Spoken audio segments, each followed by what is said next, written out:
All militarily occupied people have a right to resist their occupation, even militarily. I do not support the military option in Palestine. I prefer the other option, civil insurrection and disobedience. It brought down the British Empire in India and the Soviet Empire in Eastern Europe. Israel has overwhelming military superiority, and we see in front of our eyes the devastation and oblivion it is bringing to the people of Gaza. I categorically condemn Hamas's targeting of civilian targets of any age or gender, as it is accused of. Such targeting belies Hamas's claims to an Islamic identity. There is an Islamic injunction against the killing of innocent children, women, and elders. The injunction is also against the desecration of places of worship. I also condemn Hamas's gifting the higher moral ground to an Israeli government that is universally shunned, even by half of the Israeli public, as fascist, miscreant, and abhorrent. I condemn Hamas for giving this awful government the excuse to ethnically cleanse Gaza of its citizens and bombing them to oblivion. I condemn Hamas to further undermining the Palestinian Authority, as Israel has been doing. I condemn Hamas for sabotaging the attempt of Saudi Arabia to reach a peaceful resolution to the plight of the Palestinian people.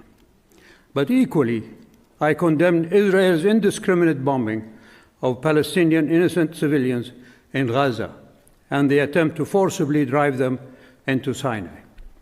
I condemn Israeli targeted killing and the indiscriminate arrest of Palestinian children, women, and men in the West Bank. Two wrongs don't make a right. I've been hearing a repeated phrase in American media, unprovoked attack.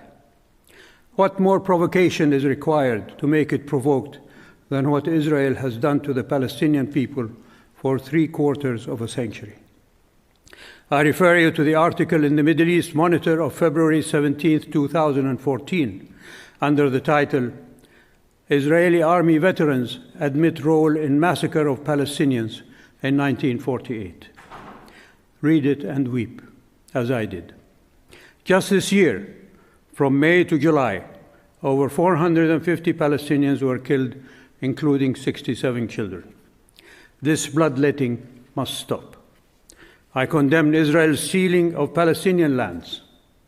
I condemn Israeli colonists for rampaging through houses of worship in the Aqsa Mosque in Jerusalem. I condemn Israel for destroying Palestinian homes and olive orchards.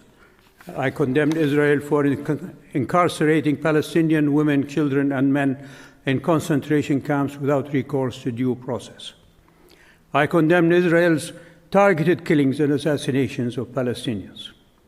I condemn Israel for funneling guttery money to Hamas, the terrorist group as defined by Israel. I condemn Western politicians for shedding tears when Israelis are killed by Palestinians, but refuse to even express sorrow when Israelis kill Palestinians. There are no heroes in these conflicts, only victims.